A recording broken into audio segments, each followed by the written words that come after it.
Some years ago, the zombie apocalypse took the world by surprise and caused millions of death. Survivors had no choice but to retreat and to protected city-states, letting the zombies roam the world. In the present, Riley and Mike are watching the zombies that have taken over an abandoned town. They notice that the creatures have vague memories of their past life. Some zombies are failing to play instruments while Big Daddy grabs a gas nozzle to fill a car. That isn't there. Riley wonders if the zombies are getting smarter, which worries him at that moment. Big Daddy growls because he can smell humans nearby. So the duo quickly leaves. Meanwhile, Cholo and his team arrive at a landfill to get rid of some boxes be squirming on the ground. They immediately shoot it in the head. Then they throw out the last box, which is blood dripping from it. Moments later, Riley and Mike are suddenly startled by a man with deformed face. Mike get ready to shoot, but Riley stops him, explaining that's their ally. Charlie, as fireworks start illuminating the sky, the three men go back to the Dead Reckoning, a huge armored vehicle designed by Riley. Cholo and his team soon join them, and it's revealed that these people use the Dead Reckoning to travel through zombie-infested areas to gather supplies. Riley tries to warn Cholo that zombies appear to be thinking and perhaps even communicating among themselves, but Cholo doesn't take him seriously, and that they needed to be dark to light the fireworks, which are used as a distraction. It turns out that zombies can't keep their eyes off them. The humans roam the town and their cars and bikes looking for supplies and shooting the distracted zombies as they pass. They don't see the Big Daddy is immune to the fireworks, and he's trying to make the other zombie snap out of it to no avail. When zombies start dying under the attacks from the team, Big Daddy gets angry and steps on a zombie's head as he roars in grief. Suddenly, the fireworks stop, and Riley has to shoot a zombie that gets too close to his Jeep. He calls the Dead Reckoning, and Pretty Boy explains that the fireworks launcher is jammed. Riley immediately back, while the Dead Reckoning provides cover by shooting every zombie that approaches and causing a few explosions. Riley realizes Cholo isn't back and calls him again, but Cholo says he has something to do first. Afterward, Mike, Cholo, and Foxy and a Restore to get some alcohol bottles. When Cholo opens a fridge after some struggling, Cholo manages to grab the zombie's head and shoots it with a spear gun to kill it. Then Cholo empties a box of cigarettes on the ground and tells Mike to pick them up while he and Foxy take the alcohol outside. Mike reaches over the counter only for a hidden zombie to suddenly bite his arm. When panicked, the zombie follows him, but at that moment, Riley arrives and shoots the creature in the head. Then Riley tries to help Mike, and Cholo asks him to step aside because he wants to shoot Mike before he transforms. While they argue, Myself deletes with a gun. Riley announces it's time to go home, and all the humans speed down the streets to leave the town. Big Daddy tries to catch one of the bikers, but he snatches a gun. Instead, he roars before he starts following the vehicles, and the other zombies follow him. 2 moments later, Riley and his man arrive at a base located outside one of the few standing human cities here. The rich people live in a luxury residential tower called Fiddler Green's, on patrol at all times, and electrified fences that kill zombies when they try to climb them. There's water on all sides, and the only way to enter the city is the main bridge. After delivering the supplies, Riley finds Cholo and blames him for Mike's death since the teacher had been unnecessary. Cholo explains that Mike had known the risks and agreed to come anyway. It turns out Cholo is desperate to retire in Fiddler Green, and selling alcohol is one of the few ways to make good money. In the morning, Riley and Charlie go to the slums to visit Mulligan, a homeless man who is trying to convince others that they should rebel against the rich. Riley isn't interested in his ideals and just gives him some medicine for his son. Afterward, Riley goes to a garage to check on the car he bought yesterday, only to discover that it's been stolen.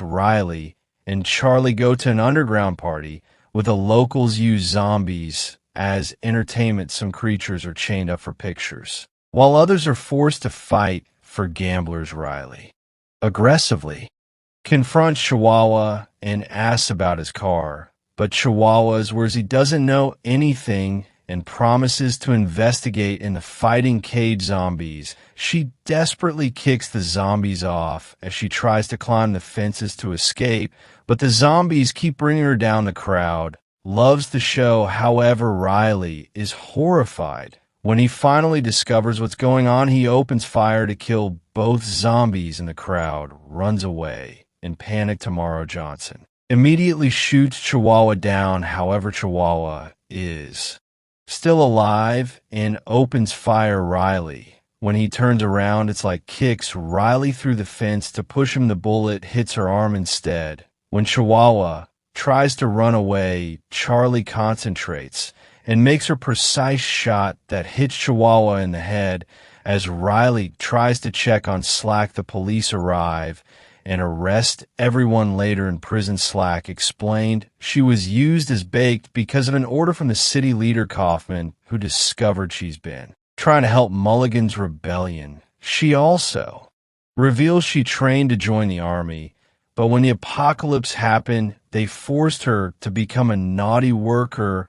Riley agrees that the system is awful, but he doesn't care about rebelling. He bought a car to leave the city and go somewhere with no people. Corrupted when the cops bring Mulligan as well outside the city, the zombies find their path blocked. Big Daddy makes a butcher zombie cut a hole in the boards, and he's startled by hanging body. It turns out there are several zombies hang from their feet with targets on their bodies for humans to use for shooting practice. This makes Big Daddy hungrier for revenge.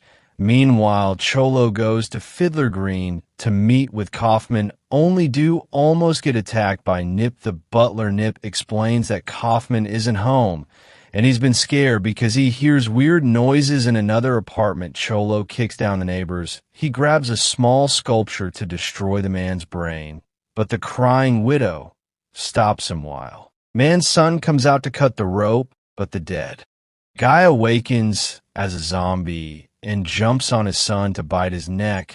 Then the zombie tries to go after the woman. However, Chola starts smashing his head with the sculpture. At that moment, a guard finally arrives and Cholo leaves the cleaning up to him. Afterward, trophies. But Kaufman informs the people like Immortal out in the building. An angry Cholo goes on a rant revealing he's been working for Kaufman for the last 3 years and has killed his political enemies whose bodies were in the boxes earlier.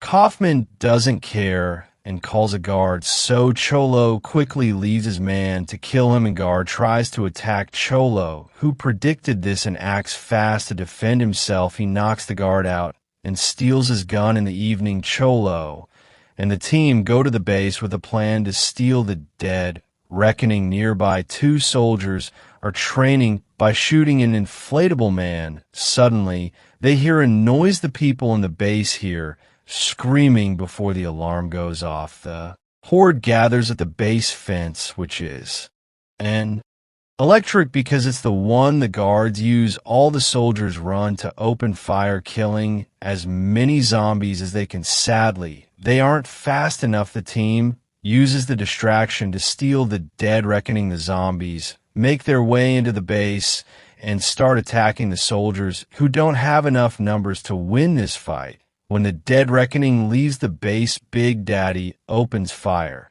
However, the bullets bounce off the vehicle's armor and hit some gas tanks, causing a huge explosion after feasting on the soldiers. The zombies moments later, Cholo calls Kaufman to tell him that he has the dead reckoning. He gives him until midnight to send him $5 million on a boat or he'll use the vehicle to blow up Fiddler's Green. Kaufman refuses to negotiate with terrorists. So he calls the prison to make them released. Riley worries about what they'll do to him and reveals they're ready to see Kaufman, who wants to hire him to get the Dead Reckoning back. Riley suspects it was Kaufman who got rid of his car to keep him in the city, so he asks for a better car with lots of weapons as payment and for his friends to be released. Kaufman is desperate and agrees to everything in the Dead Reckoning. Cholo orders Mouse leaves on his skateboard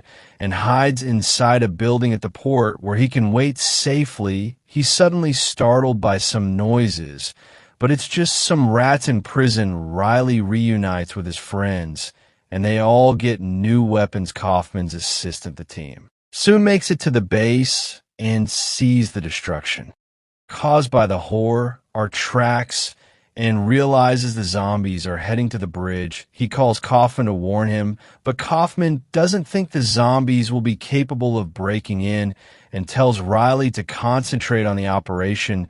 Riley and Monolette decide to look for ammo, and the rest of the team searches for a working car while they try to hotwire a vehicle. When Charlie shoots, he hits a zombie behind her soon as second creature approaches Charlie, and Slack quickly kills it to return the favor. Although this also hurts Charlie's here inside a building, Riley and Mental and find a zombie soldier feeding on his teammates. Riley quickly shoots him in the head, but a closer look reveals even more zombies in the back, since eating the duel uses the chance to shoot them all to death after getting the ammo they run to reunite with their team. Suddenly, a headless zombie appears behind them, but when it shakes its neck, it reveals that its head is still hanging on, and it bites Charlie off. During the trip, Riley shares that he had a brother who also got bitten and became a zombie in less than an hour. He had no choice but to shoot him. Slack doesn't want to take any risks and kills Monolith moments later. Riley checks on a tracking device he created when he built the Dead Reckoning so they can follow its movements. Slack confesses that this is the first time leaving the city, and Riley asked her to pull over, then point their guns at Motown and Pillsbury, while Raleigh theorizes they were ordered to kill him. After recovering the Dead Reckoning, Riley informs them